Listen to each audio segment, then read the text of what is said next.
I got my new shirt. It's like an orangish brown. Drugan and Mugen. The Ravens of Odin. Back there, you'll see Jordan. He's very comfortable with the red blanket. Now, I'll tell you that the red blanket is pretty important. It was sent to me by T. She's called T in reality of the unreal mind. She's called T. And T is extremely important to my world, to my work, to my everyday life. She has read everything. When you're talking about 6.1 million words, that's significant. She's read everything. She reads everything as I write it. So, yeah, she knows everything. Everything I'm doing, and I talk to her about it, and I show her the things that she's missed, and she shows me how it works and how it doesn't work. T sent that blanket to me. I don't know if she knows how important it is to me, but there you have it. We are dealing with a very wild pocket square today. Orange and blue, not paisley, but like wild vines and all that kind of stuff. It's going to look really good on my ceiling. Now, in the last episode, you saw the you saw a collection of the DC sirens. I'm gonna try to get this right. The DC sirens are Batgirl, Poison Ivy, Catwoman, and Harley Quinn. I think I got that right. Anyway, some point in there, I started collecting them. And that was my collection that you saw in the last one. A little dusty, but we didn't get a chance to clean it up. It's in a room called The Veil. I may have mentioned it. It's the place where I play Dungeons and Dragons.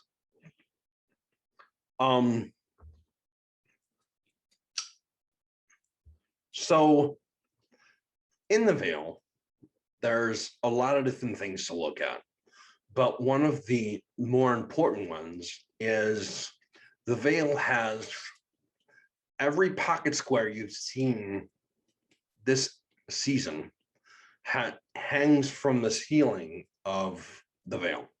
Now, on the last episode of this season, I'm going to go through and I'm going to show you a camera spread of all of the pocket squares. It's going to be pretty cool. The more that I put up, the cooler it is. And so this one will make a really nice addition to the work, the ceiling. Okay. In the last video, we were dealing with a party called the Death of Falame. A man has been poisoned, and for 5 years, his body has been falling apart. He throws a big party. He's a crime boss. He's the global crime boss. He's everywhere on every continent. And he has an island. The island is surrounded by the waters that the island is surrounded by are filled with monsters. Leviathans, sea dragons, things like this. So if he doesn't want you close to his island, you are immediately destroyed by his monsters. Once you get to the dock, you have to get through the forest. The forest has creatures in it that destroy everything that comes close to it. You got to see them in the last reading of the last episode. Then you have to cross the Great Plains, which is a circle of grasslands that surrounds the castle of Falame. The castle is surrounded by what's called wyverns, and wyverns are similar to dragons with no front claw, no front legs.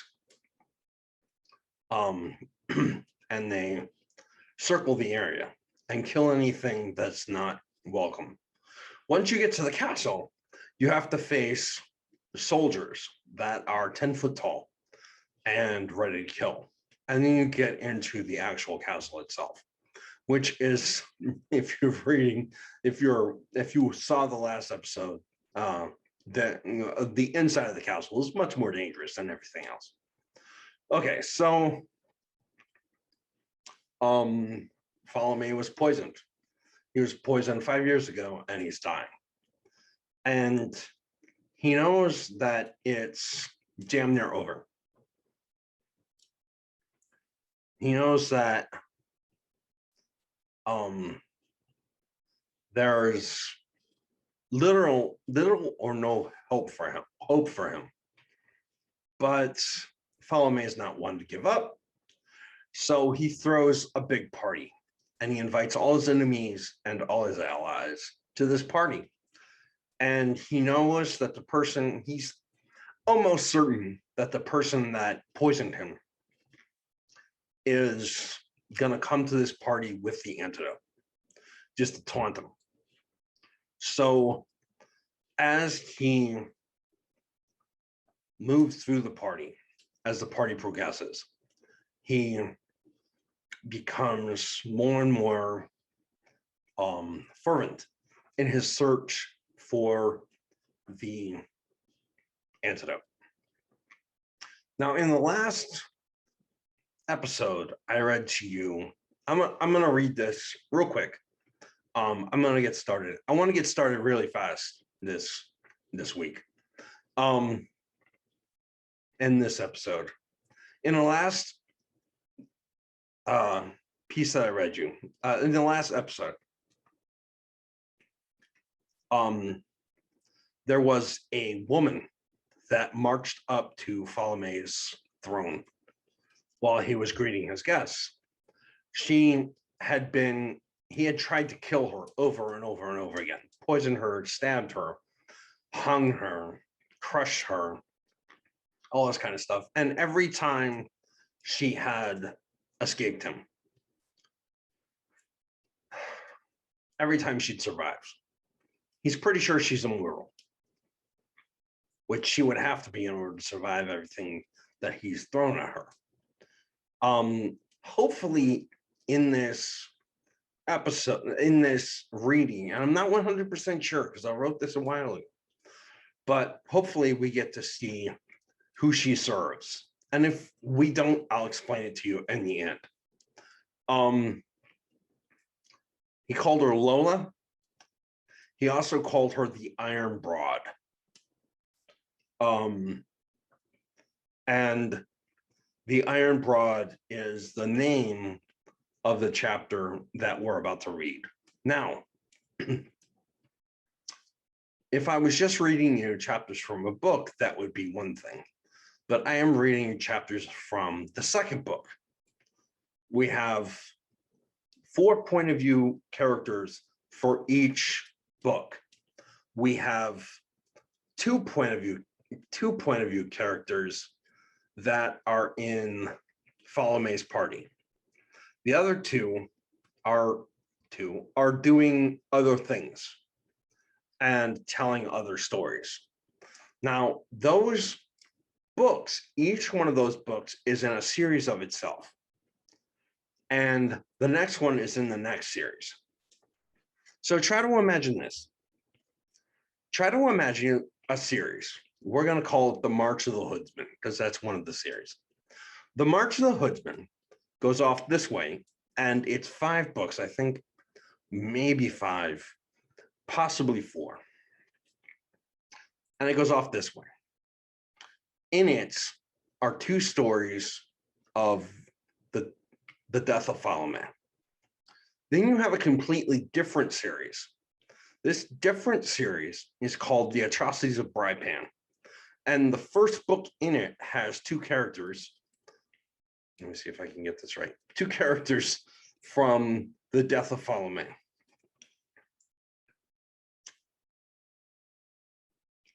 And that goes on for 4 books. So try to imagine a grid. You've got a series here, 5 books. Series here, 5 books. Series here, 5 books. Series here, 5 books. Books 1, 1, 1, and 1 tell the story of this party that he is throwing. Books 2, 2, 2, and 2, 2, 2, and 2 tell the story of a completely different event that's happening on a completely different section of the world. But if you read all of the 1, 2, 3, 4, 5s, you get a complete story with at least one thread that runs all the way through it. All of these books together, if you read them all together, these books tell about the destruction of the world by 4 armies that will clash and create a post-apocalyptic world. So that's what we're looking at. The first 2 that I read in the first episode of the Follow May series were Follow May and the Mink. And they run through the March of the Hoodsman.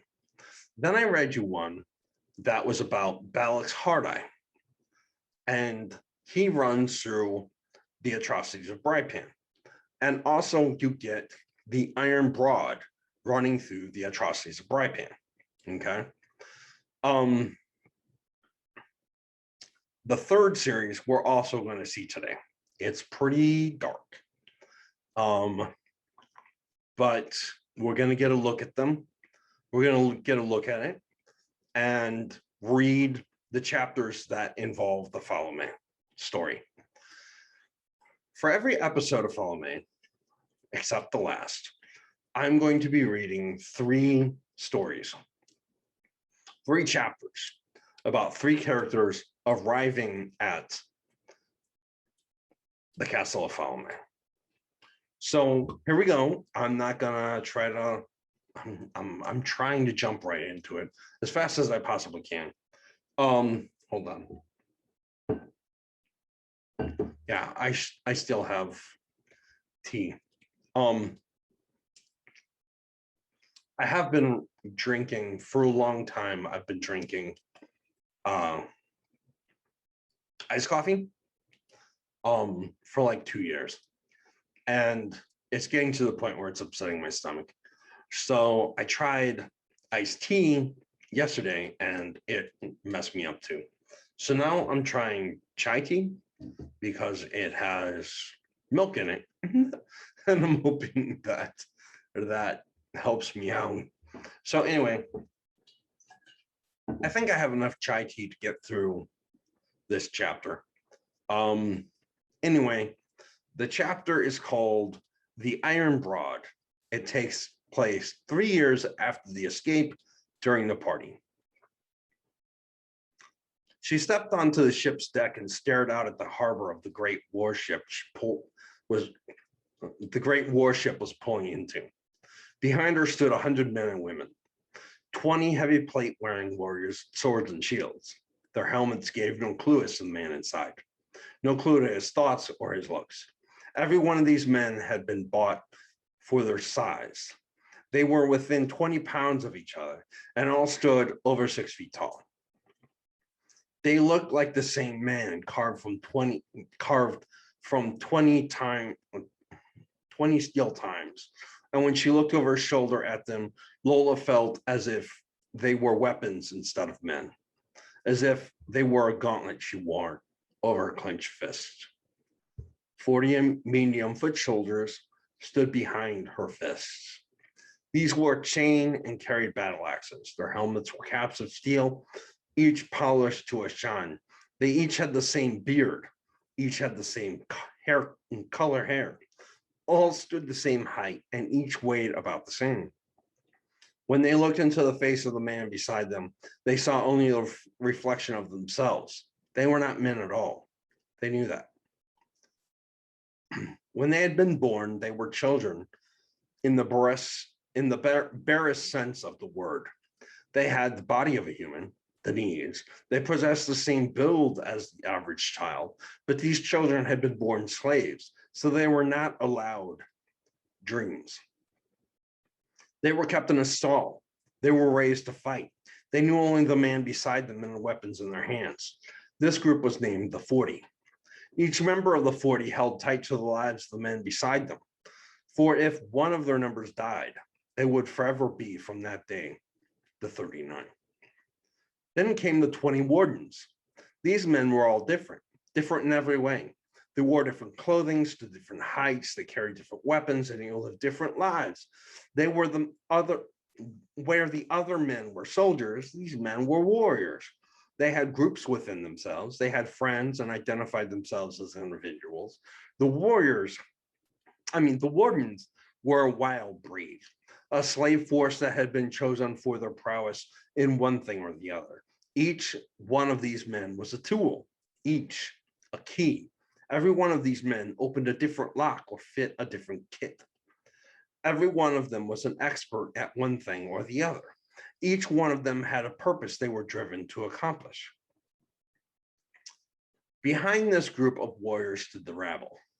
Each of this was a servant of some sort. Each had a ring that had been enchanted to assume the appearance of another. They were good at all manner of menial labor and skilled work, and every one of them was ready to work. They had memorized the castle of Falome.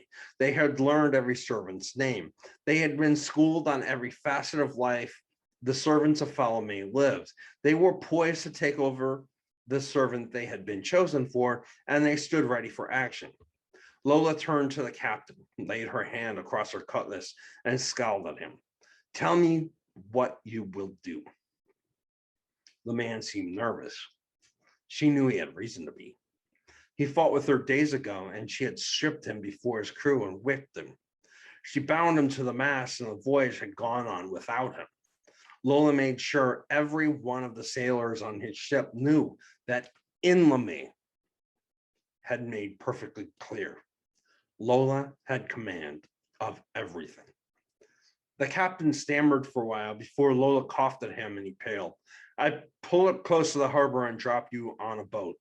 You rowed ashore and I leave you behind. I sail until I'm out of sight of the island, then I go around." "Around where?" "Around the island to the east, where I wait under cover of night and come back. I drop off the army you brought with you in the shallows of the eastern beach, and I sail away before dawn," the captain said. Lola pulled her cutlass and took the man's hand. She sawed his index finger off while he whimpered and fought back tears. Lola was now realizing she had tendency to cause strong men to whine. This information did not comfort her, or bring her any modicum of pride.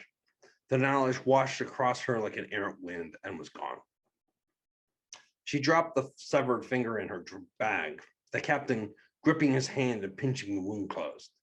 When you accomplish your task, I will come back here and heal this back on you. If you fail me, I will find you and watch you eat it raw, she said. Do you understand? Yes, mistress. He pulled back in horror. I'm sorry, Lola slapped him hard across the face and he dropped to the boards unconscious. Throw a pail over the side, she commanded the soldier. She was obeyed, and when she splashed water on the captain's face, he sputtered awake. What was your mistake? Lola snapped from above him. I called you mistress, the man said as he cowered at her feet. Why are you wrong? You are not my mistress, in LeMay is. I can cut out your tongue as easy as your finger. Use it to ill effect, and I see no reason to leave you with it, Lola said. Yes, Commander, I know. It will not happen again. You are all slaves to the mistress, Lola shouted, turning to look at the men and women on the ship. All of you serve the one who owns you. You are a tool in her hand, and you will be useful to her desires, or you will become obsolete. Do what you were brought here to do, and you will live as you were allowed to live. Do anything else, I will send you to hell. Lola unbuckled her cutlass from around her waist and handed it to the captain. She walked to her chest and took the club out of it. She strapped it to her hip, ran a palm along the thick studs that ran up its side. She loved one thing in life, considered this one object her own property. She took her hand away from it and stepped into the rowboat that would take her to shore. If I do end up sending you to hell, she said, gripping the lowering rope and looking back at the slaves she was leading. When I get there, you had better be about the business of in LeMay. Lola's trunk was placed in the boat and she lowered herself into the water. She sat in the boat and drew in a deep breath. She ran her blunt fingers through her hair, cut short on top and side. It was useless. She knew no man would ever desire her for her looks, especially that man. But if she could show him how useful she was, maybe he would forgive her looks. She ran her hand across her scarred cheek and shook the thought off. She would not think of it. This man was not for her. She touched her club. She had one love in life. That was all she could ask for. She rowed, and when she arrived at the dock, the harbor master gripped her hand and hauled her out of the water. He smiled at her and hiked up his belt. Lola, he said, it's been so long since last I saw you. He chuckled, but she scowled at him and turned away. A year, maybe two, Lola barked. She lifted her trunk to her shoulder and held it with her offhand in place. She turned to the dock and the harbor master followed. Well, it's been two, he said. I remember because we drank rum the night before you and In left. And Lola stopped. She turned to face the man and dropped an iron stare on him. What did you say? His broad face needed a shave. Falame let his servants live like pigs. This man had a large, bright red nose and an eye that sat following his head. He smiled at an innocent drink. We drank rum and no, not the rum. The rum meant nothing. What did you say after that? The man's face deflated, and he looked at his boots. I said, you said in. Lola snapped. She stepped closer. Even with the trunk on her arm and only a club on her hip, the man stepped back. My mistress's name is in LeMay. If you ever call her by a familiar name again, I will rip your tongue out and pound it to pulp before your eyes. Okay, Lola. He turned away. The personal belongings are being stowed over on the side of the docks. He pointed to a pile of trunks and bags. They will be delivered by the end of dinner to your room. Have a great time at your party. It's not my party, Lola said. She did not call him by his name. She couldn't remember it. She jumped off the wyvern's back and looked about the field, saw a large steaming pile of wyvern shit, and stepped into it. She turned for the castle. She pulled out her tobacco pouch and pulled a pinch of devilweed. She stuffed it in her lip and chewed. As the warm sensation traveled through her body, she clenched her fists. In line, she kept her mouth shut and stayed behind the guests in front of her, hiding behind their large bodies. She kept hidden until the very last moment, when she stepped out of the shadow of a visitor and directly into Falame's eyeline. His reaction to her sudden appearance told her as much as she needed to know. His eyes swept the area behind her, his darting eyes seeking any she might have brought with her. Now, he would think her alone. She spat juice at her feet and stomped her foot. Wyvern dung marred his white steps, and he looked at it in disgust. Now he would think her a clumsy brute who could not help but step in shit. Falame, what could possibly have been going through your head when you invited me here? But he hadn't invited her. He had invited in LeMay. He had expected his sister. I cannot imagine you got it in that busy beehive of a brain of yours that we could ever squash the hate between us. You have begged me here so you can kill me, but I do not think you would dare try again to shuffle me off. You know, I took this tattoo. She pulled her hair back to display the tattoo she had gotten when he fought to choke her with a chain over a decade ago. She let it shine in his eyes before she added, "This one here to remind you that I made a promise. I would cut your throat when I got the chance." Devlin stepped before her and crossed his arms over his chest. She spat again, this time hawking a bit right on his leg armor. "Your chance will not come for a long time, Lola. Do not try to rush it," then Devlin said. She patted Devlin on the head. "You're so cute." She shoved him aside and stomped into the castle, her boots dragging feces in as she entered. "The Iron Broad," she said loud and clear. This was the name he called her at every chance. He would not try to coddle her into thinking things would be different this time. She looked at the floor a long moment, waiting for the trick he had installed so many years ago, but it did not happen. The floor did not light up and guide her through the massive castle. It did not lead her through the labyrinth of halls that had been drawn into the plan of this place. She paused. He was playing some trick. "Lola," she said. Nothing. "Bitch," nothing. "Ugly bitch," still nothing. She closed her eyes and drew in a deep breath. She did not need to lose her temper.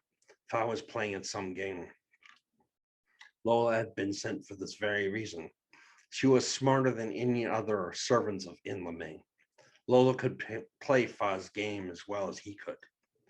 "Sao?" she whispered. Nothing. She stomped her foot. She hated to utter the words she was sure would take her to the room, but the longer she stayed here, the worse this looked. If she had to go back and ask him what he had chosen for her guiding name, she would have to admit she won. "Slave," she whispered. Nothing. She drew in a deep breath and whispered quietly as she could, "Lola, blank stone." Lola LeMay. The floor beneath her began to glow. The orange swirls wrapped around her feet before lighting the floor in the direction of her room. She hitched a sob and hurried off. As she walked as fast as she could, she fought against tears. Her room was too fine, but she could tell he had attempted to make it comfortable for her. He had pulled out the great bed. She could see the marks on the floor left by the larger bed. In its place, he left a cot. It had one wool blanket and no pillow. The room had been stripped of most of its fineries. The curtains, gold embroidered in royal blue, still hung, but she knew this too was at least an attempt. In the room she lived in's arena, she had no windows. The sun would be an intrusion. The carpets had been pulled up, but the floors were still highly polished wood. The rest of the furniture had been carried away, except an armor stand and a weapon stand. No dresser or vanity, no tub of any sort or luxury. Lola looked around and had to admit he'd done its best. She sat in her room in silence and closed her eyes. She fought to settle her nerves as she pictured Mondarch's face in her mind. Handsome, with chestnut hair, soft and flowing. His eyes were seas of green, his skin pale, his hands soft. She'd not had soft hands in her life that she could remember. The idea of his soft hands on her body made her feel strangely warm and lightheaded. She closed her eyes and spoke his name so lightly that she could barely hear it herself. She spoke it like a wish she dared not speak of, like a dream she dared not remember when she woke. She spoke the name of the one she had come for, the way the winds whispered of the passing ring. When she could stand no more of it, she rose. She stepped out of her room and found a servant waiting outside her door. She stared at him and ran her hands through her ponytail. She tugged it a bit.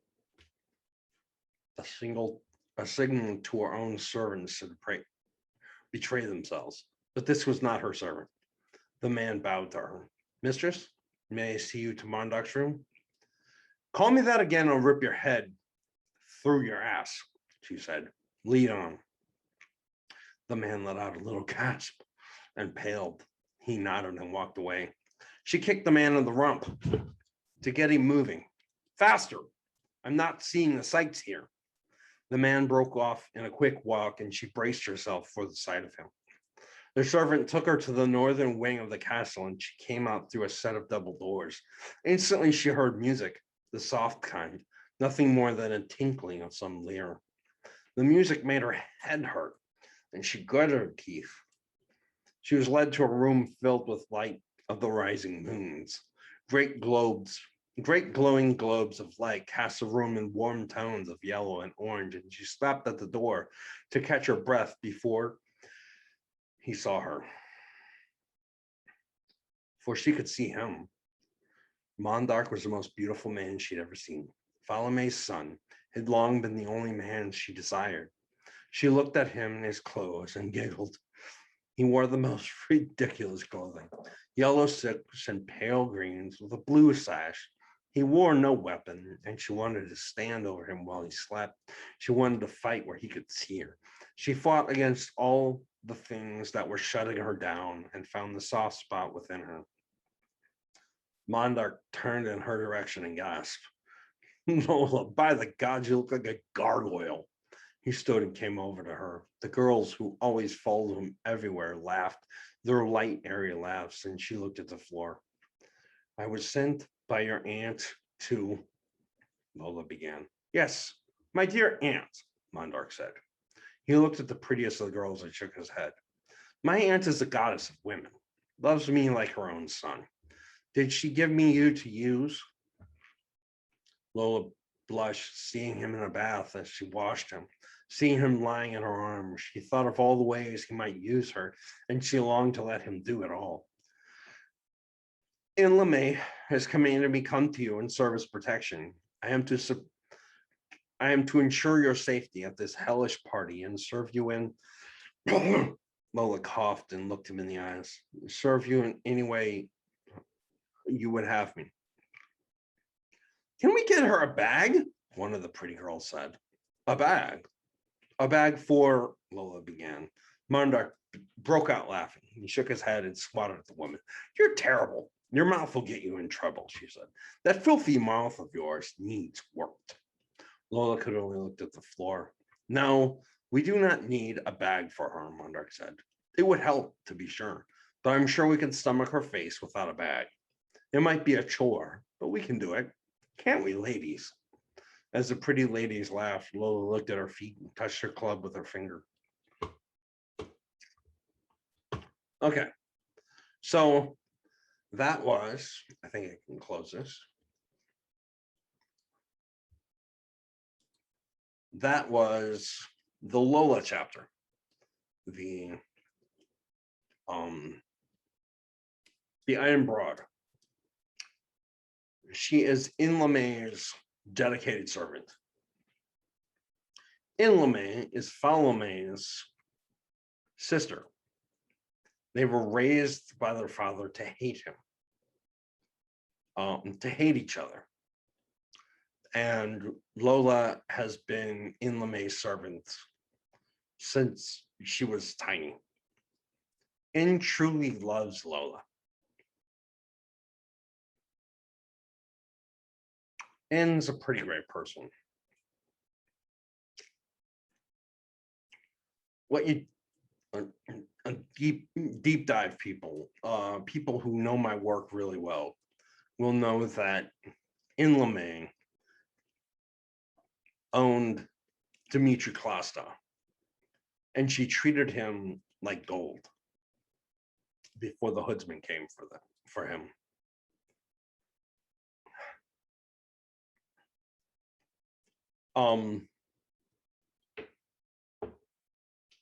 And hates Fa, but she loves his son, Mondarch. Now, Mondarch is a son that Falome hates. He finds Mondarch to be weak, which you saw in the piece, that he's kind of a dandy, no weapon, no real way to protect himself. In loves him, and so she sent Lola to protect him, and that's her job. At the end of this party, Mondarch has to be alive in order for Lola to have done her work.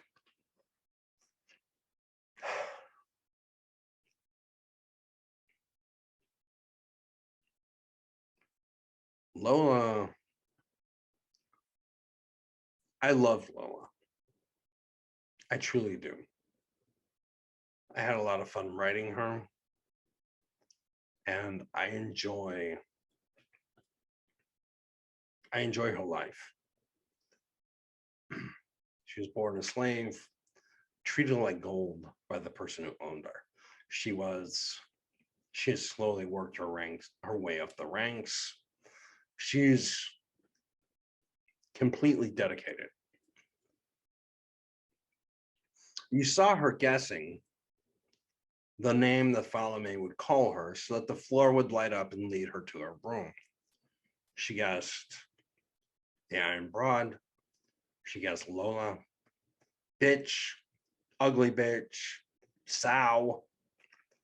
But in the end, the thing that he had decided to call her was Lola LeMay.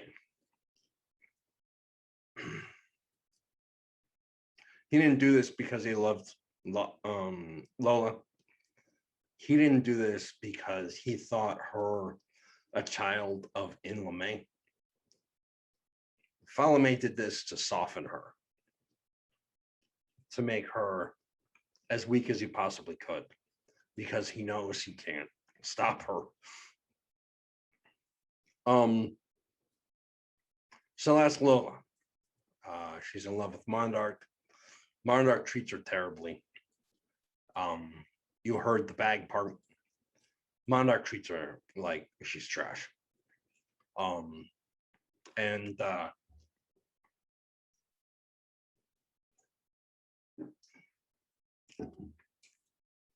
And she knows she's ugly.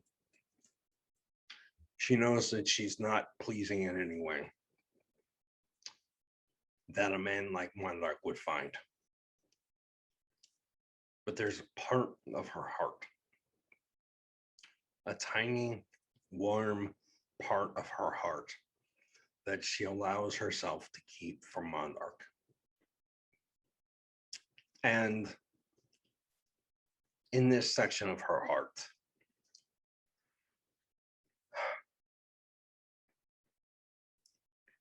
she hopes.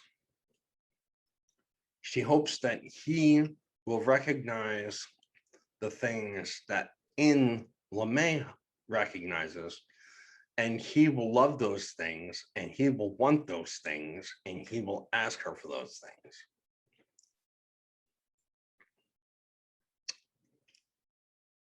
So in that way, Lola is a tragedy. But in this book, in this book, Lola is quite intense, and she is a very powerful female character. Now, there's a thing when it comes to powerful female characters in fantasy. It's mentioned quite a lot that men can't write powerful female characters. I've proven myself otherwise. What they say is that men write powerful females when they're trying to write powerful females. They make them as masculine and manly as they possibly can, because man needs to fight with swords and powerful females need to fight with swords. Lola is the only example of this that I have. But the thing is, like, in a wide world, in a world as big as mine, there has to be women like Lola. Otherwise, the whole thing doesn't work.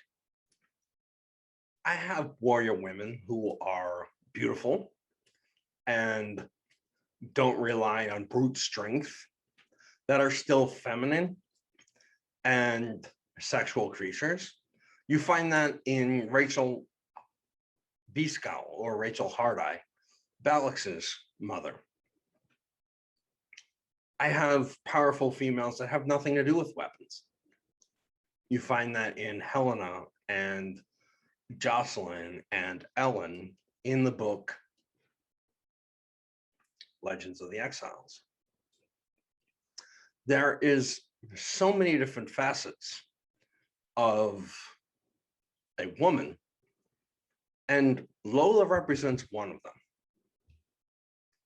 Lola represents the aggressive physical warrior that can stand toe-to-toe against a normal man and beat him. You have to have that if you're going to have the full spectrum of the female character.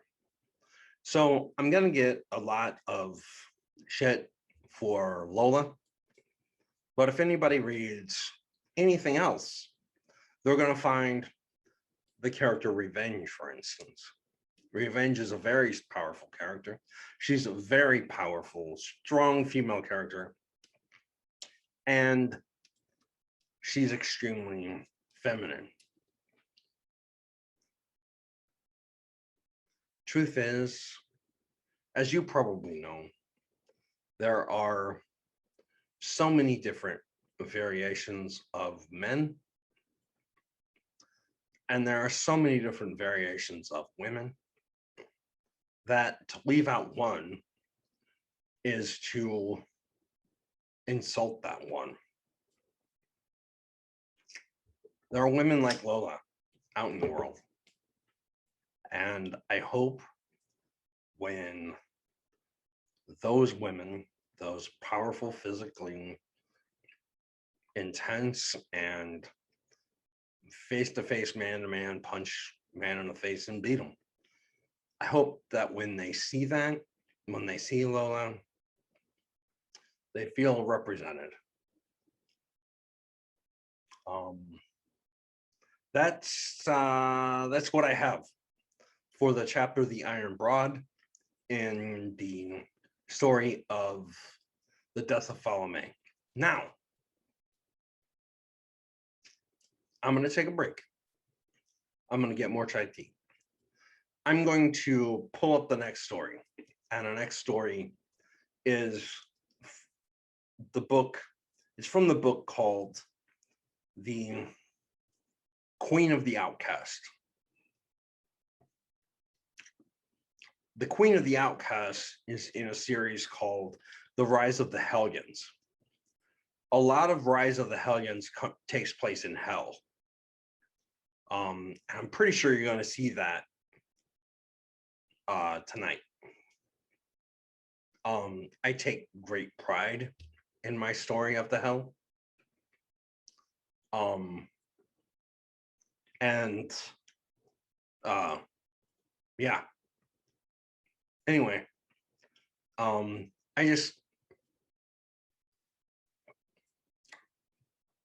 want to say one thing before I'm done talking about Lola. Lola is my nod, my love, and my appreciation of powerful physical women that don't need a man to physically protect them and are dangerous to great, big, powerful men. So, okay, yeah, I'm gonna take my break and I'm gonna come back with my wild pocket square. You can see that I folded it really crazy because it's my wild pocket square. I'm gonna come back and I'm going to have some more chai tea with me, and we're going to read the next chapter in the Death of Falame series. We've read from book 1 of the Hoodsman. We've now read both chapters from book 2 of Atrocities of Brypan. We are now going to read both chapters from the book 1 of Rise of the Hellions. The March of the Hoodsman is dark fantasy. Atrocity of Brypan is dark fantasy. Rise of the Hellions is grimdark. Like I said, it takes place in hell. It is extremely, extremely dark work.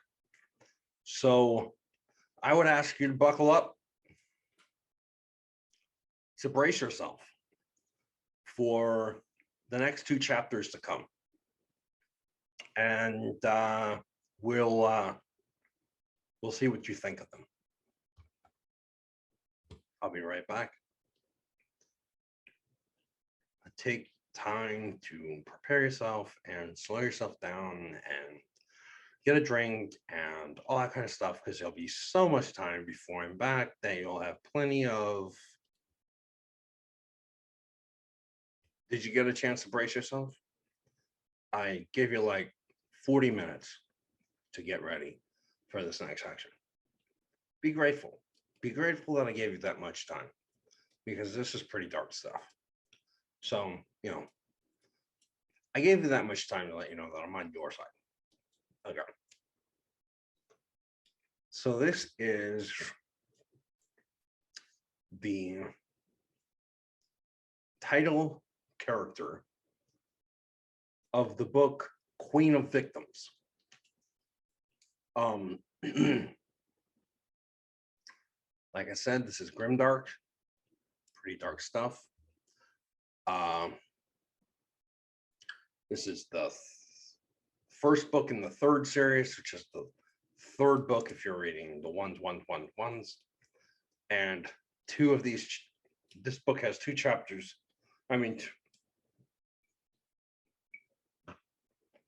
Excuse me, I'm sorry. This book has 2 characters that are at Falame's party. Okay. Daughter of Life, 3 years after the escape, or during the party. After she was slit open from jaw to crotch, she was emptied with a small scraping tool the monster maker used for getting every fiber of meat out of the shell. There's a sort of sharpened spoon that possessed at its handle a great fist to hold that one might find on a fist dagger or the end of a shovel.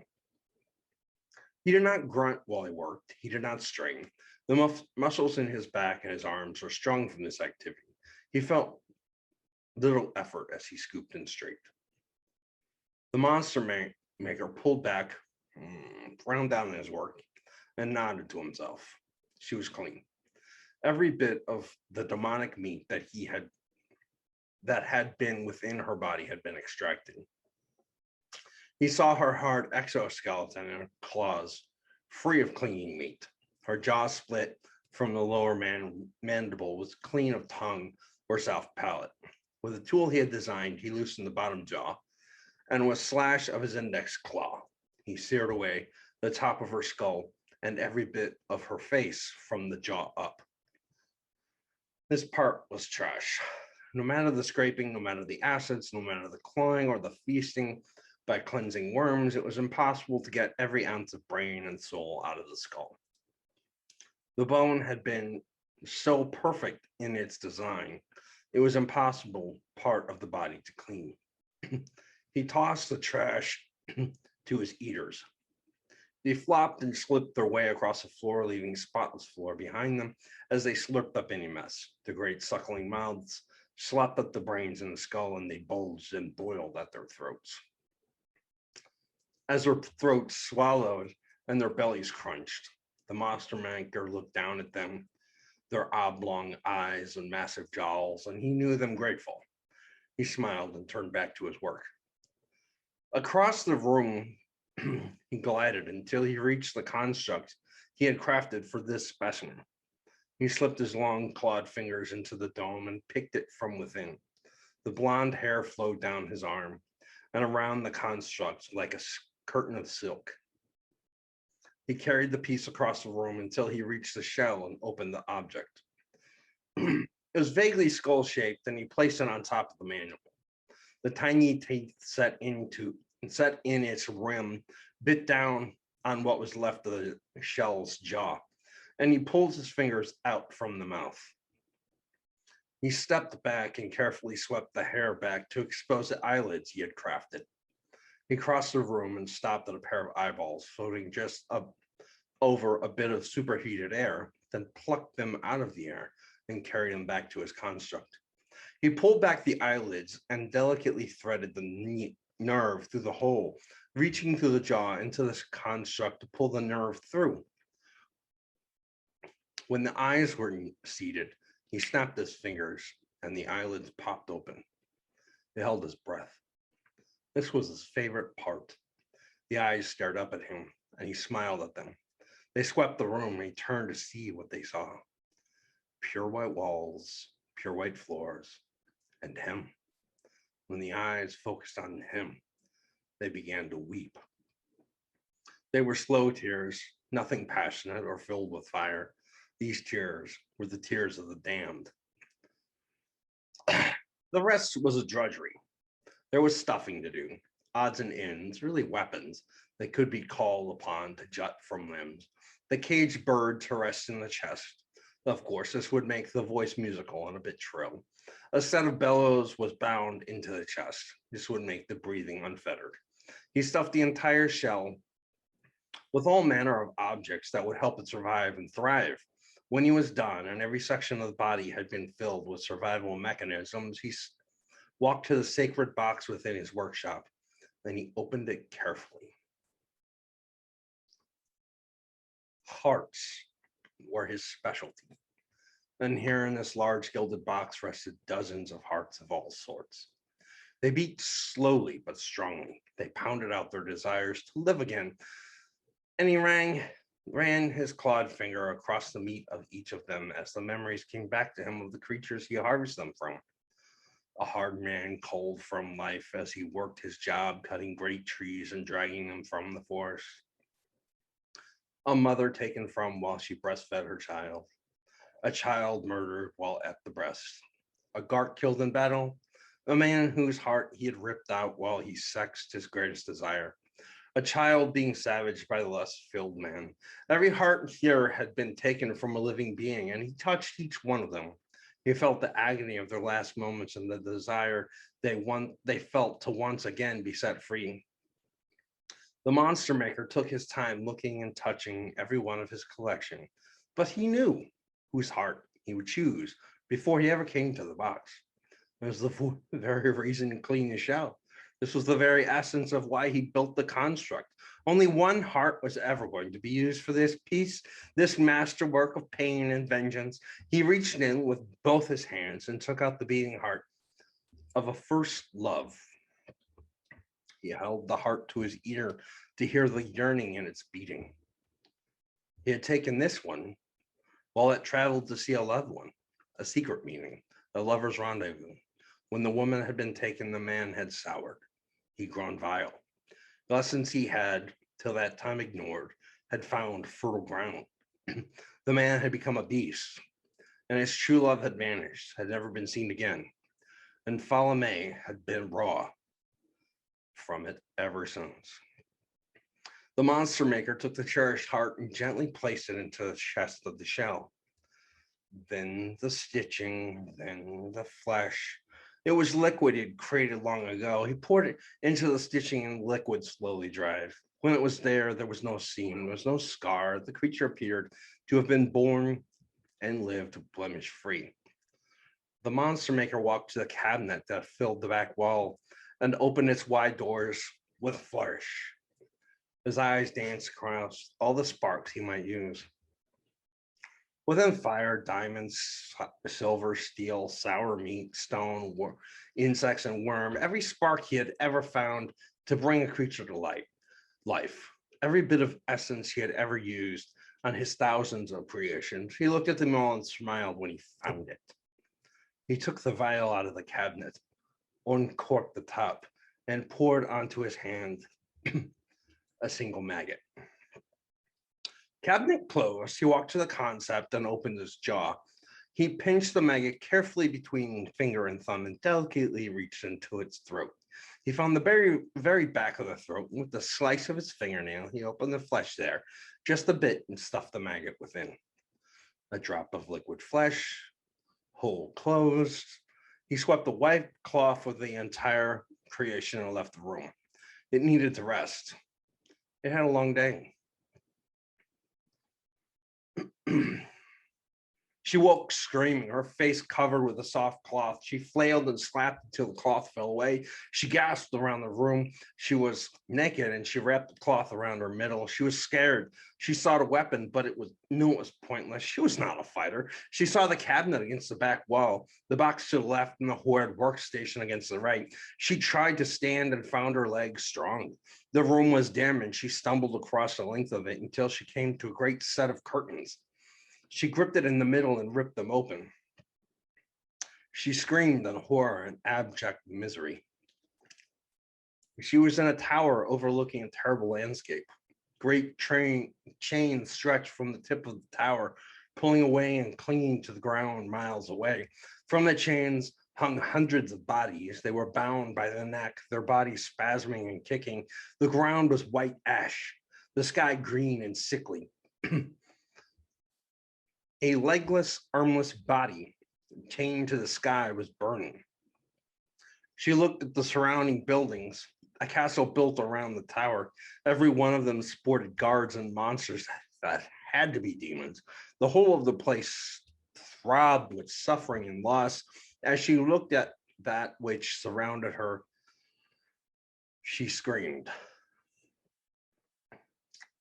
Two headless women rushed in and grabbed her. She fought them the best she could, but they were strong, and it seemed they had done this before. When they grabbed her, she looked down at their necks, a hollow shaft filled with razor-sharp teeth.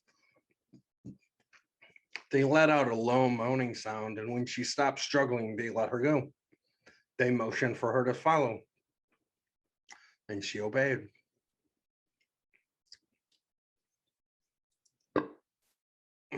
Excuse me. She descended a tower filled with filthy stairs, slick with blood and gore. Slipping, oozing creatures slopped their way down the stairs and up the flapping appendages, and everywhere they passed, they clinged. She stepped over them and fought to keep up with her guides. When they reached the bottom of the tower, they took a long hall, the hallways accented with windows she could not bear to look out. Twisted forms and horrid images flashed past her. The damned beings out there slapped their bodies against the glass and wept. They clawed at the glass and begged. They laid against it and stared, shocked and dazed at the world they were trapped in. She saw horrid shapes punishing them and kept herself moving, kept herself walking. They approached a set of doors that did not open. The headless women walked through it and appeared to stuck them in as if they were walking through a membrane. They sank into the doors, which jiggled as they passed, and she gagged. She looked behind her, nothing but hallways and the horrors outside, the windows and the ones who begged to get in. Beyond that, the tower. She had not seen another passage, had not seen a better way to go. She sobbed and shook her head and groaned and slapped the side of her face. This is not happening. This is not happening. She looked at the doors and shook her head. I can't do that. I can't go in there. She knew there was no one to beg, but still she begged for any other way to go. She looked at the shadows cast by the beings slapping and thudding across the windows and knew any of them would chew off a limb to be where she was now. She wept and cursed, and when she had no options or other ways to move on, she cursed again and stepped into the door. The ooze rushed against her body. It sank into her nose, it coated her lungs. She was suffocating as she pushed her way through, and she could feel her heart pounding as she forced her way forward. She pushed on as her skin pulled and her hair was yanked back. She fought her way through as it closed around her back and consumed her completely. She kept pushing until her face broke free, and with it, she could breathe again. Her shoulders, then her breasts, and her arms and fingers, then her hands. Slowly, as she pushed, she freed herself of the nightmare of the door. And when she collapsed on the other side, she realized she'd been scrubbed clean. She looked at the room before her, a dining room table with food on the far end. At the table sat a fiend she had no name for, but she knew him all the same. She remembered opening her eyes and seeing his lupine face, his light blue skin, his odd triangular eyes. He flexed his fingers and rested his hands to fingertips as he opened his mouth and laughed. You are stunning, he said. He curled his thin lips in a smile. They looked like two worms flailing in salt as they spasmed. He waved her forward. Let's have a look at you. She stepped forward and he looked up from his meal and shook his head. Your body is hideous, he said, and then she covered her breasts. Perfect for a human female, but gross to my eyes. Your face is as well, too fleshy and pale, but he will die for it. Your lips, your eyes. Turn. Let me see her ass.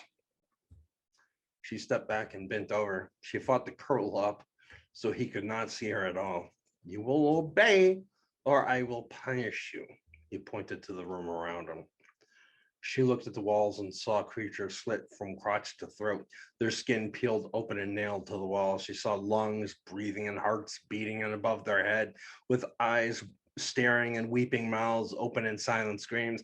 I have plenty of room for you on that wall, he said, jutting a thumb at the wall behind him. Now your ass, I want to see it. She turned, sobbing, staring at the door she just forced her way through. Very good. Very nice. Good for gripping and pumping. You are perfect. He snapped his fingers. Now, come, turn around, drop your hands at your sides. No one wants to look at your hideous breasts. She dropped her arms to her side and wept silent tears. I will let you have him if you ensnare him. I will let him love you, and I will let him cherish you. I will let him hold you and adore you. But first, you must bring him here to me. Ooh, she said. Follow me, of course. He is dying and he owes me. He tapped his lip with a fingertail before settling on a word, an apology. He took something from me and I want him to have to give it back to me raw and bleeding. When he is done with that, I will let you two leave together. I will fix what ails him and have him back on his feet right away. You two can run away together and you can forget all about this place. How does that sound? She did not know who this Falame person was, but if he could get her free of this place, she would bring him back. You'll travel by sea, he said. I can open a portal at the bottom of the sea, not far from his island. You will feel him when you get there. Your heart will be drawn to him. Focus on him and he will lead you forward. He has people around him who want to kill him. He has people around him who want for themselves. You must not let any of them have their way. I gave you a very powerful spark. the beast said. It will serve you very well. I took it off a rotting corpse. She pulled back in horror. It was getting better, she said. He said, it will give you powers. Use them to the best of your abilities. Go now. I have work to do. I have other projects to get going. I have plans, such big plans. The headless women came back and she pulled away when they reached for her. I will come. I will come. Do not touch me, she said. They pulled back and led her on. They took her to a great room with a massive mouth in the ceiling. She stared at it, horrified it might open and bite down on her. She kept close to the edge of the room, and the headless women reached for her again. She fought them back. Okay, I'll follow. Don't touch me. They led her to the center of the room, the lips of the mouth moving and flexing slightly. She fought back the panic as the headless women walked away. The mouth belched open, and was hit with tons of falling water. She burst straight into the water, rising at a speed she could not imagine. She broke free from the crust of the world and up into the belly of the ocean. She fought panic and realized she didn't need to breathe. She felt the throb and turned that direction. She leaned forward and shot through the water with an explosion of light.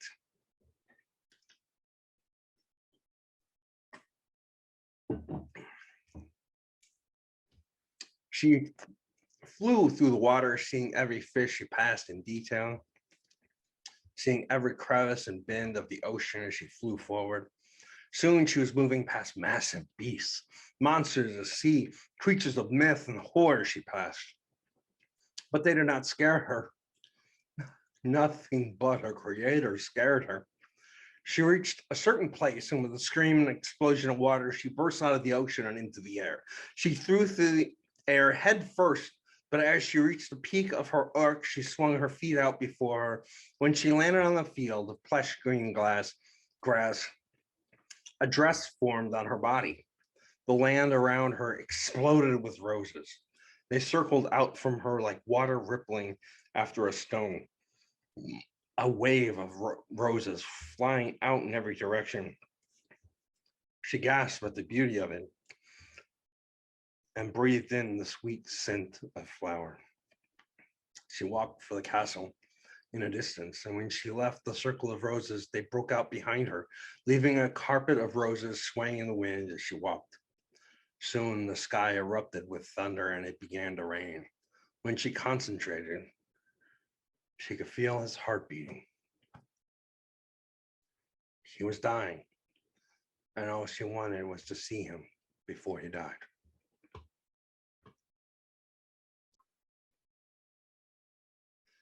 Okay, so that was the first chapter of Queen of Victims. It's pretty gruesome. It's pretty grim.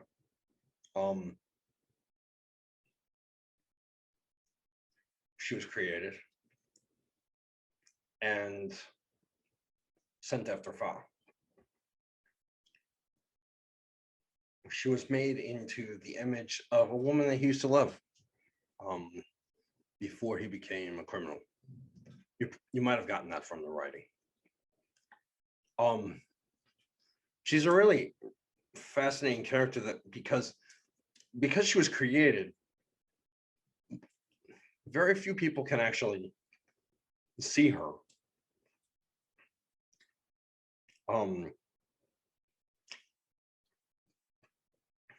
Powerful wizards can see her. People can see her while they're looking at her. But the moment they turn their head, they completely forget about her. There's a series of chapters that run all through all four books, all through all four series.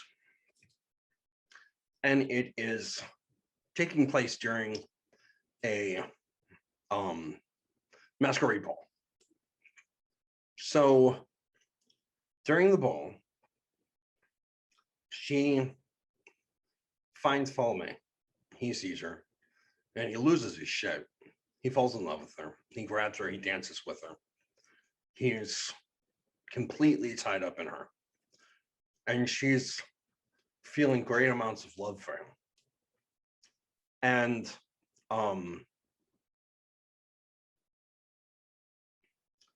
then somebody, I think it's Penelope, somebody taps him on the shoulder and calls him away. And the moment he turns from her and turns like this, and he can no longer see her, he completely forgets who she was.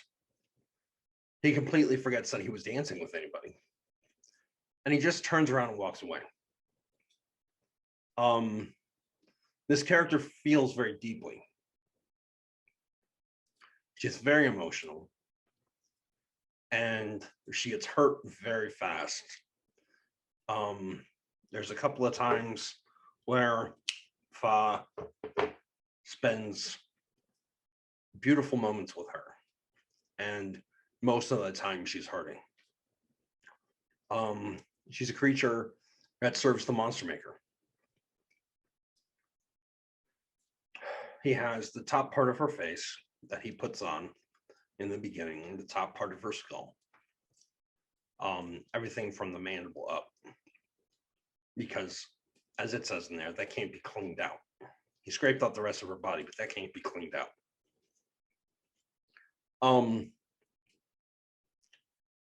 Then he's got her heart, which he stole when he killed her when Fa was young. He's got eyes for her. And then he's got what's called her spark. And the spark is what makes her unique, and it's what makes her powerful. The spark gives her certain magical abilities, certain supernatural things that she can do. This particular spark was a maggot. Gross, I know. However, this maggot came out of the skull of a god.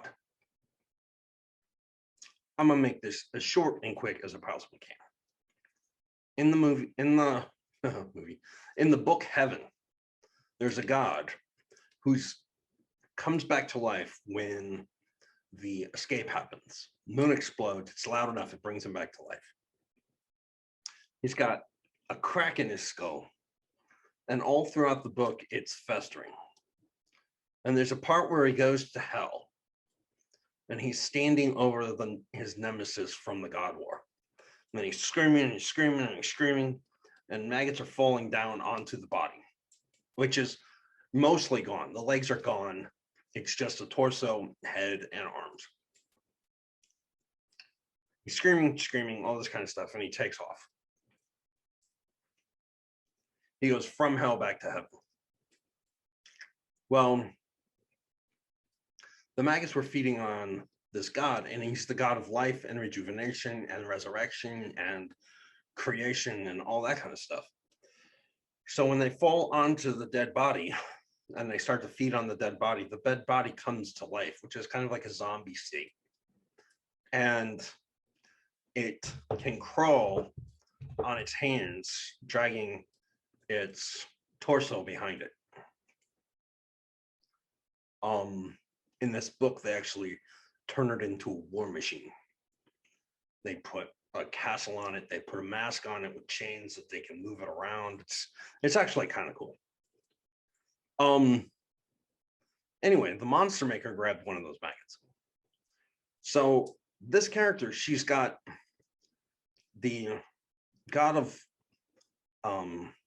creation, light, and resurrection and rejuvenation. She's got his essence in the back of her throat.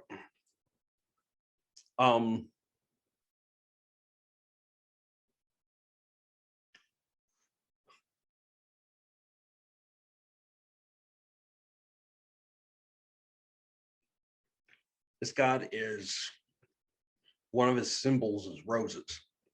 So when she first hits the ground, roses explode out from everywhere, and as she walks, they come out behind her.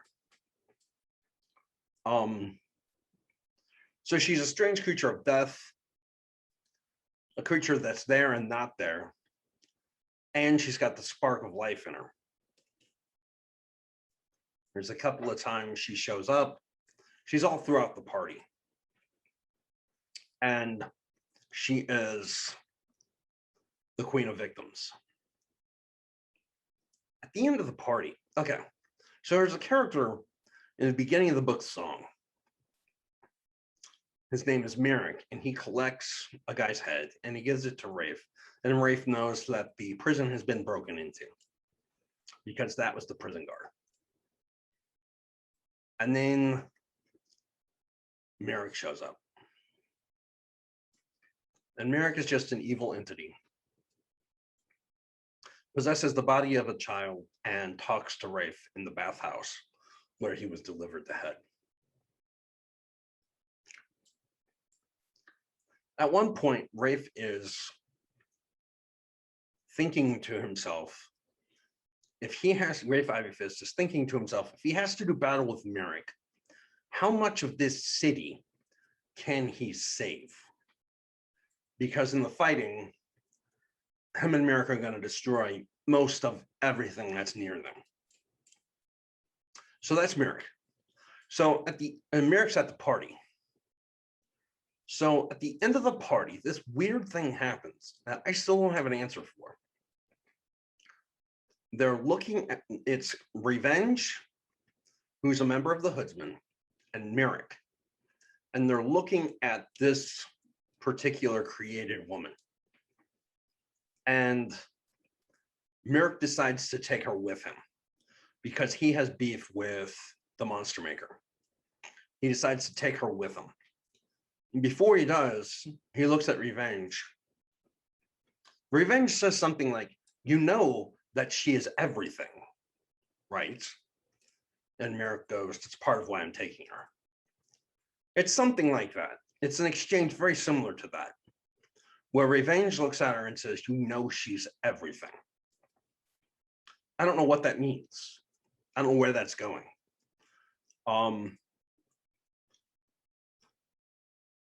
All I know is that this created woman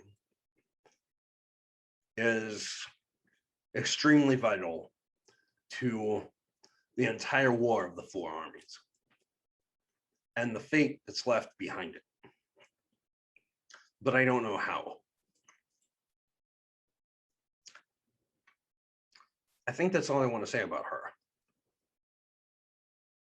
Now, I'm going to read the next chapter. It's a second point of view character from this book, which is the third trilogy, and it is all grimdark. So this is going to be dark too. This is really exciting stuff. This is really exciting stuff.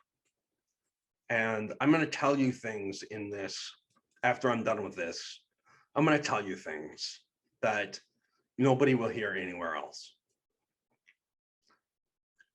The only way to get this information is to watch this video. And it's pretty exciting stuff if you know my world. So let me prepare to read this. And you prepare yourself because it is dark. But let me prepare to read this. And we will we'll see what comes of it. Okay. Okay, I'm back. One of my kids got up.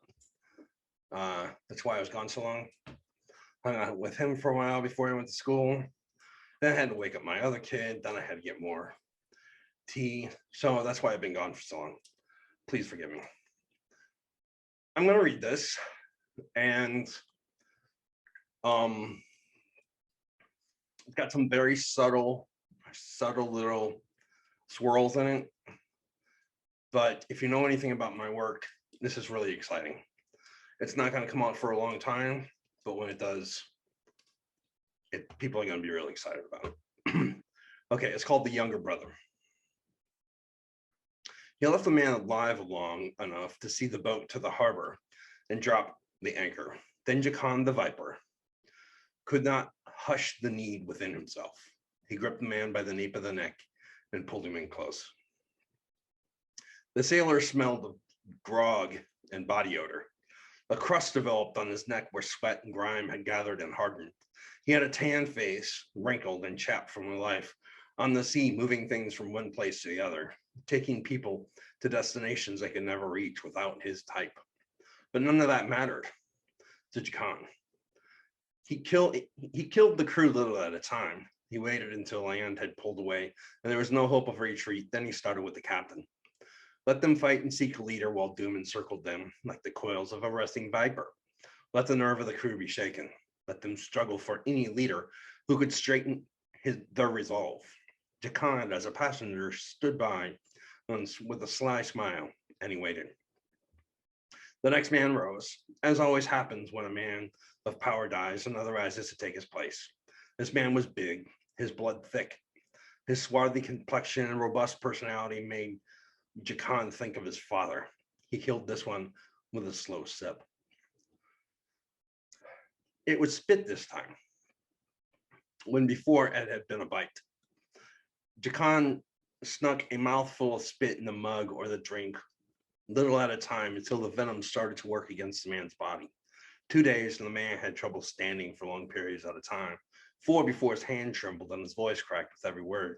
He sounded like a child crying when he spoke, and Jakan stood by and watched it all with levity. Stronger men were circling, men who saw the position and thought themselves capable of it. By the 6th day, when his skin began to harden and split like mud, flat drying, the crew could not be held back any longer. In the face of the new captain's weakness, they fell on him, as scared men have a tendency to do, and tore him to pieces. Jakan watched, and Jakan waited. The next captain he let answer for the death he decided to deal. First one, then the next crewman died. They were bit by a snake. The red welts and seeping wounds spoke of a viper, and the captain ordered his exhaustive search of the ship. Jakan submitted to a search, his every belonging thrown to the deck. The frantic crewmen waded through it. They fumbled through his things and sought the thing that might answer for the death. The deaths beginning to pile up. They found no snake. They found no culprit. His belongings were free from any sign of a venomous creature, and they had to let him go back to his cabin and wait. More men died. Soon it was a strange day when the crew woke up and no one was dead. They turned on their captain and tossed him into the waters. Days later, they turned on the passengers. Jakan let them kill every other passenger but him. When they killed every innocent who paid passage and they came for him, he showed them. He let them see what he was. And they fought for their sanity. Men jumped overboard. Men dropped to their knees and prayed to a God helpless to do anything but watch as Jakan took form and left in his wake destruction of hope and of dreams. It was the dreams he loved more than the hope. Take away men's hope and they die a wasting death. Take away their dreams and they killed themselves. So when he had them cowed, he talked of the fact that they lived by his leave. He talked about how they had no future. When he was done with them, they would never know freedom again. No more sea, no more days on the open water. Jakan was closing that part of their lives forever. Now there was only service and the end of all life. They killed themselves en masse, whole groups of brothers jumping off to die in the sea, swallowed by sharks, whatever kind of sword thing lived out there in the water. When he watched them jump over, the only thing he could think to himself was that he hoped out there they would find their fate worse than what he could give them. But he doubted it. Soon he whittled away at their minds, showing himself to them, often toying with their fears. When sanity began to play itself out, the weak began to rave. He was charged and attacked by desperate men seeking to rid themselves of the worst thing they had ever imagined. This always ended in the bite. This always ended in the poison. This always ended with Jakan standing over them. He was not surprised to find out he was the only one who saw the hilarity of the moment, and he enjoyed that his laugh did not echo back to him when he laughed on the open sea. His laugh dominated all of it, all of the water, all of the ship. His laugh was as powerful as himself. He lifted it high, and he lifted it often. The closer, the more they all drew to follow me his castle, the more he killed them. The last of them thanked him as he bit into their flesh for the end of the horror he had bestowed upon them. One even petted him as he sank his teeth into him, patting the one who rescued him from the horror of the last few weeks. When they arrived at the island, Jacon turned to the last of them. This man could pilot the ship enough to bring it into harbor. It would not have to go much further. Jacon watched him drop anchor, and when it was done, the last man stood on the naked deck. Jacon smiled. He stepped around him and stopped to look in the man's eye. You got me here, Jacon said. For that, I thank you. The worst is over now, and you need only slip away into the unknown depths of a sailor's death. First these, Jacon said. He held up the chain he had taken from the brig. The man fastened himself to them without any prodding. Jacon laughed and smiled at him. He took the chains and tied them to the mast. He took his time here, letting the man know that he had no hope of escaping his fate. When the chains had been tied, Jacon made his promise. You will be chained here until I leave. When I make it to shore, I will direct the man on another ship to come here and free you. Jacon wagged a finger in the man's face and let his left eye shift from that of a human to the very eyeball of a viper. The slit pupil, the wide iris, showed the man as small and insignificant. His human eyeball saw the fear. You need only sit here and wait, and you will be delivered from the nightmare. Now I go, and you will never see me again. The man broke out into sobs, and Jacon held him. He let the man cry, and when the tears played out, Jacon waited for the thank you. This sort of situation always proffered a thank you. The man had been spared. He was the only one who survived. He had been chosen out of a crowd for mercy and life, and Jacon was careful to remember every word and every moment of the thanks. When it had been done, he left the man and went below deck. He grabbed the trunk he brought. He grabbed the lantern. He took a few mouthfuls of oats and a bit of dried jerky. He tipped over a barrel of ale, then dropped the lantern to the ground.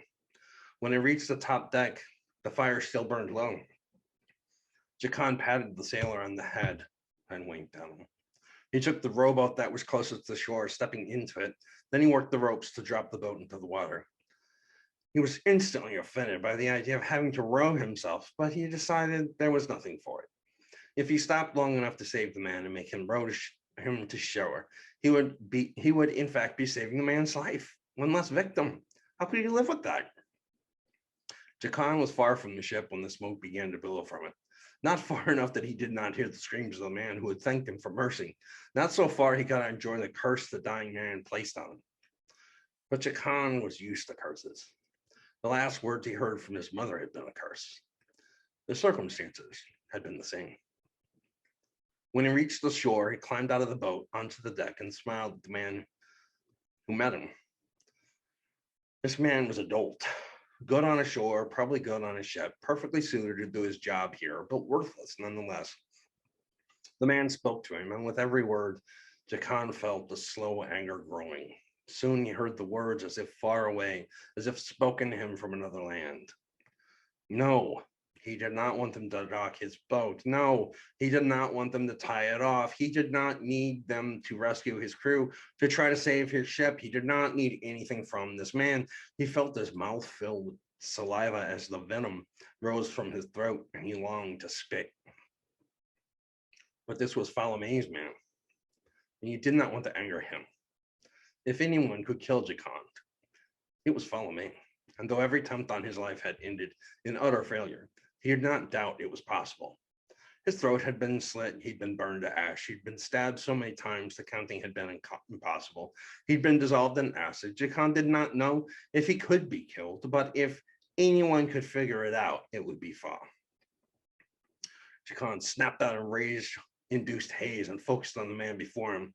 He grinned and pulled from his pocket a bit of paper with his name on it. The paper had been gilded with gold filigree and signed with deliberate hand. It read, "You are invited to the death of Falame. The conductor of crimes requires your attendance at the party in Dragonwing Castle. Come without delay." Jacon looked at the perfect script and wondered if the most dangerous man the world knew had written the words himself. He looked at the last bit written in small print on the bottom and his blood froze. "Bring your sister." The man inspected the invitation and found it there. He ushered Jacon to a waiting area with a plethora of intimidating people. He saw warriors who could not hope to defend themselves against him. He saw mages who had no answer for him. He saw assassins nowhere near as gifted as his own clan killers. As Jacon looked across the people he waited beside, he saw a strange little man wearing a black leather coat that stretched down to his ankles. The man wore a black hat and his tiny hands fidgeted at his side. Jacon smiled and stepped up before him. He opened his mouth to speak and the man turned around. The face was warm, but possessed a hard kind of resolve. The eyes were fast and intelligent, the mouth tight and pressed. The man turned to get Jacon and shook his head. Why me? He said. Why come talk to me? Jacon could not tell the man it was fate that brought him forward. He could not very well tell him Jacon needed a death to herald his arrival. He could not say he laid awake all night fighting to decide a color, and the color he had chosen was black. Jacon had promised himself the one he chose as an example would be wearing black. They would be as good as any. He did not know how to answer the question, so he simply smiled. The man hiked up his belt, and Jacon stepped back. One large bronze buckle decorated this belt. The belt held up a strange contraption he had no interest in. Jacon looked at the hat. It had a belt around it. It was tied close with a small bronze buckle. The second belt that wrapped the man's middle was also held on by a shiny bronze buckle. Jacon pulled away as if he'd gotten far too close to a fire. Why me? The man said. Why did you come to me with a cocky smile and a dripping maw? Jacon realized then that he was drooling. This was not the right person.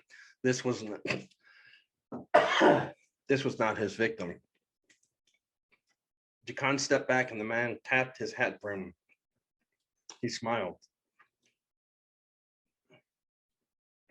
And Jacon could not get away fast enough. Forest filled with monsters, Wyvern in flight, every bit of the features Jacon had heard whisper of were on display, and he could enjoy none of them. On a trek through the forest, the bronze buckle had been right before him. On the back of the Wyvern, the little man had sat right behind him. No matter what Jacon did to distance himself from the bronze buckle, right behind him, the man stayed. When they reached the castle, the crowd gathered in the courtyard, and Jacon watched as the man dropped to a crouch in the corner, pulled his hat over his eyes, and leaned against the back wall. Jacon pulled back. He needed a way. He had not felt that kind of fear in a long time. He dropped back to a tiny little clove in the walls of the castle and pulled back his shirt. From around his waist dropped a large black snake. It fell to the ground, split right up the middle, and broke into two. He saw the two break into the floor, and he sighed. He turned, unwilling to look at her most impressive. He heard her breaking and splitting and dividing and expanding and refused to watch. He did not need to see her reform. He would not make himself see her at her most awe-inspiring. When they were children, Jacon had been jealous of her form. His was powerful, invoked fear in everyone, but hers was much more impressive to watch. He would not let himself gawk at her this time. He had been invited, not her. She had been an addition. Jacon could not let his sister take this moment from him. He could hear hundreds of snakes behind him, and he waited with a breath until the sound of all of them began to fade away. Then he turned around to see them all forming a woman. As women went, she was beautiful. He understood the adoration men had shown her, the pining away they had done for her, and the fantastical lust they felt for her. He could admit there were few beauties like his sister. Jacon, his sister hissed. Do we know if he is coming? A stitch of fear stretched and popped in his heart, and he shook his head. I don't know, but I will not stay if he shows up. Not with his new acquaintances. Not with his new mistress. Come, we must enter the castle. I just like being exposed like this. We need a place to set our feet. We need to find out whether he is going to be attending this party. They stood in line, though it burned him to do so. When Jacon reached the door to Dragonwing Castle, he looked down at the man who had invited him and held back his chuckle. He did not know why. He hated to do it, and he hated himself for it. But whenever he was with his sister, he felt this way. Whenever he was with his sister, he felt young and exposed. Jacon wondered if this was not why Fa had insisted he bring his sister. She wore a green dress, high in the neck and plunged at the bust. The dress hugged her body and seemed a weapon itself. Jacon stepped in front of her and looked down at Fa. You look like death itself, my dear friend. One just needs to give you the slightest nudge, and you will tip over the brink and disappear into darkness, Jacon said. Narla Mall, how it intrigues me to see you, Fa said, looking straight past Jacon to his sister. I find it odd that you invite me to this party knowing what you know, knowing what I know, Narla said, knowing my wrath and knowing where it is directed. Well, if I can get the set, I will. If I can get the set, I will, Fa said. What would one mall be without the lot? Jacon suddenly couldn't breathe. He could not stop himself from looking behind him to see if his eldest brother stood there. Okay, so that's Jacon the Viper. Definitely an evil man. What we find out later in the book, what we find out later in the book is that Jacon can take the form of a large viper. He's got venom pockets in his throat. His spit will kill you. His bite will kill you. His bite as a snake will kill you, and he can swallow a person whole and devour them. He is the youngest of the three. Then there's Narla. Narla Mall is actually in a book that I wrote. The book is called Hemlock. Hemlock takes place in a city named Hemlock, where hemlock groves are everywhere, and it's their main export. It's the capital city of all poisons.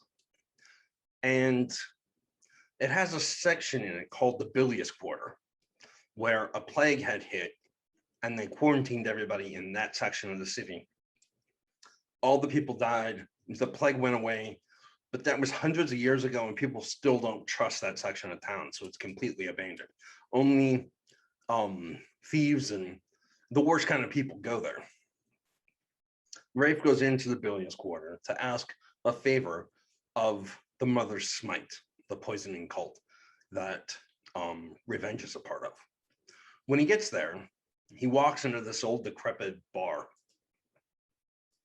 and there's a crack in the wall, and through the crack comes hundreds of snakes, and they go across the wall. They come around him, snapping at him but not biting him, and then they go and they form into a beautiful woman with blonde hair. It might be green. I think your hair is green. Green hair and a green dress. Blonde or green. I can't remember exactly what's described in the book. It's in this book, but I haven't gotten to that. Anyway, she's a green dress of the Mother's Smite. The Mother's Smite goes, the very top is called the Pristine, okay? And she's the most dangerous of all of them. Then there's the black dress, which is Revenge. Then 2 brown, and then there's 4 green, and then the other colors go all the way down though. So Narla is pretty high ranking, and she's extremely deadly, takes the form of snakes. Her name is Narla Mall. Jacon takes the form of the snake. His name is Jacon Mall. If you're not getting excited yet, let me draw the lines for you. There's a character. He's in Song. He's in Hemlock. He's in Crown. He's in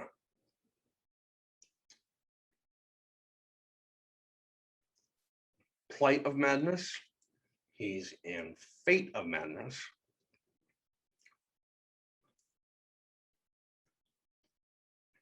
And I think that's it. His name is Sabrar. Sabrar is terrifying. He is a large man. He wears the black robes of a wizard. He wears war boots that he's known for. And he's made a couple deals with a couple powerful entities. He made a deal with somebody to do something and give up something so that he never had to eat again. He made a deal so that he never had to sleep again. He's made these deals with people and given away parts of himself. He was trained by a demon wizard in all forms of magic. Then he killed a demon and put the skull of the demon on the top of his staff. It's not there anymore.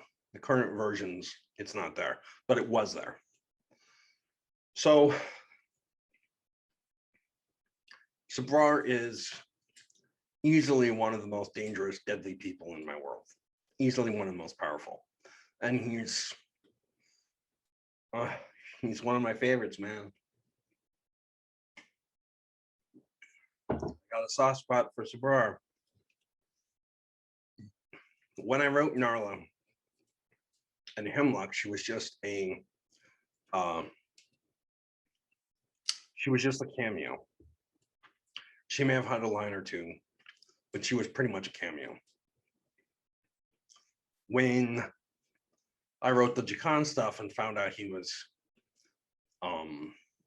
sisters with Narla, it made sense because Jakan can take the form of a viper.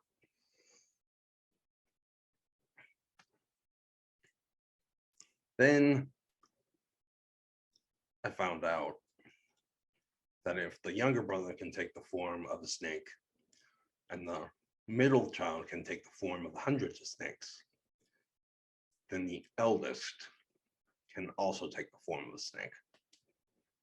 I figured that out when I wrote this, that Sabrar Mal can take the form of a snake. I'm not going to tell you what snake. I'm not going to tell you what he looks like. However, when I was going back and reading things that I had written years earlier, I got as far as Fate of Madness. And Sakerbar, leader of the Hoodsman, starts threatening Sabrar. And I think he even tries to hit him, like he always does with another member of the Hoodsman.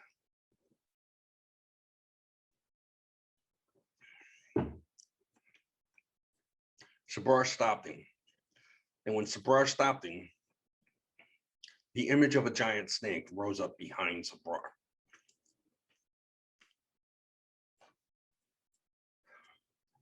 That was something I wrote years ago. Then I came to write this. I knew about Jakan. I knew he was a viper. I tied him to Narla. I tied them to Sabrar, and it occurred to me. So this is what happened. There's a god of snakes and thieves named Rattan. And Rattan is mentioned in Crisis of Fate here. So Rattan has sex with a human, and she gives birth to his baby. And his baby is an abomination. It's fleshy, but very much like a snake, and it's got arms, and it is incapable of real thought. It's just a creature. And she breeds it with a woman, and that's the woman she gets Sabrar, Narla, and Jakan from. So the woman that bred with Rattan was a thieves guild mistress. So naturally, her grandchildren would be powerful members in that thieves guild. And that's where we find Sabrar. That was his beginning. His beginning was he was a thief, a very big, powerful thief in this city. There's so much I could tell you about this. I'm trying to pick exactly what I want to tell you and what I don't want to tell you, because I don't want to give away spoilers. But at this point, if you watch this video, you'll know things about Sabrar that nobody else knows. But by the time you get to actually reading this, you'll probably have forgotten. At one point, Chakan, Narla, and Sabrar are coming home from a journey, and they see something smoking out in the field. And Sabrar goes out there, and he sees that it's a woman that's half burnt, and she's, and tender in a way he's never been before. He picks her up. He carries her back to the carriage, holds her in his lap, and takes her back home with him. He sees to her health, and he nurses her back to health. And she turns out to be Drellis the monster, which we talked about in the last video. Drellis is being cared for by Sabrar, and it's very obvious to the grandmother that runs the guild, and it's very obvious to Narla and Jakan that Sabrar is in love, and they don't like this because that's a distraction. So they end up kidnapping Drellis, and they're going to kill her. And Sabrar disappears, and he tears that thieves guild apart limb by limb, starting by killing off the weakest members all the way to the top. He burns down everything they own. He steals all their fortune. He kills all the people that owe him money. He just completely destroys that place, letting them know he's going to continue to until they give him back Drellis.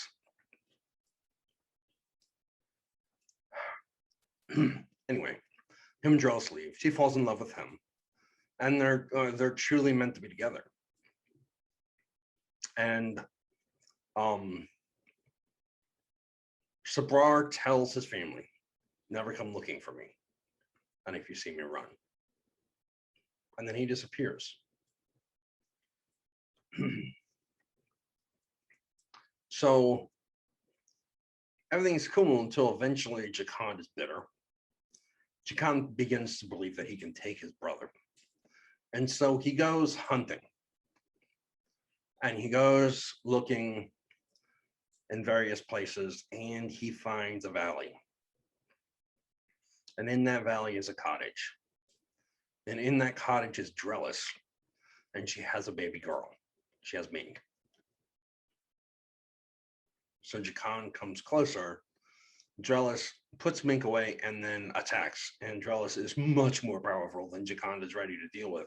And he barely escapes with his life. Well, when that happens, Sabrar finds out about it, and he goes after all of them. In this book, in The Queen of Victims, Jakan and Narla are back and forth all the time. She hates him, and he is oddly aroused by her. He's got a very incestuous kind of desire for his sister. And she hates him. And the reason she hates him is because at one point Sabrar got a hold of her, and Jakan did not come help her, and she barely escaped with her life. And from what I've read and what I've written about that time in her life, he tortured her. Sabrar tortured her terribly. When Jakan showed up in that valley, the simple life that Sabrar and Drellis were living fell apart. And their relationship fell apart. And they were tossed in different directions. Okay, so now I've told you way too much. But you won't find out about it until you read this. And this is not coming out for a very, very long time. So all those spoilers will be forgotten by you by the time you get there.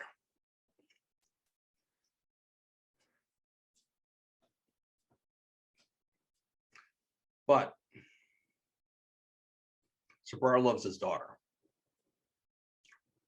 Sabrar is now a Hoodsman. His daughter is at this party.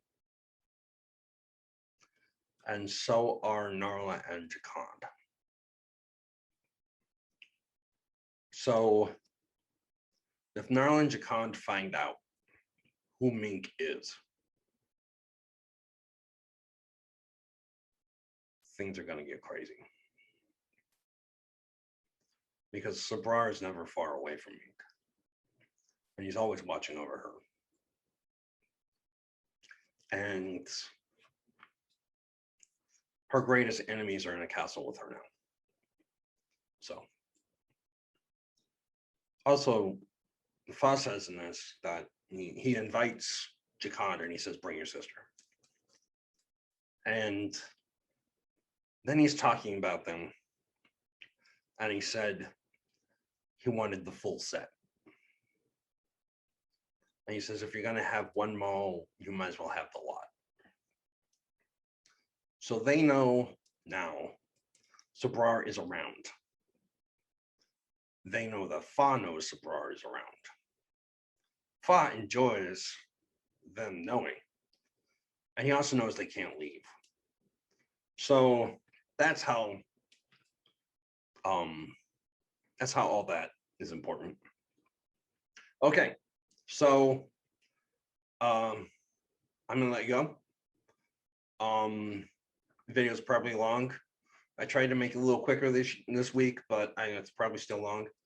I have no concept of that because I took so many breaks and those breaks were pretty long. So I started making this video around 4 o'clock and it's 8:30 in the morning now. So anyway, I'm going to take off and Benny's Baseline will see you to the door. Thanks for coming by.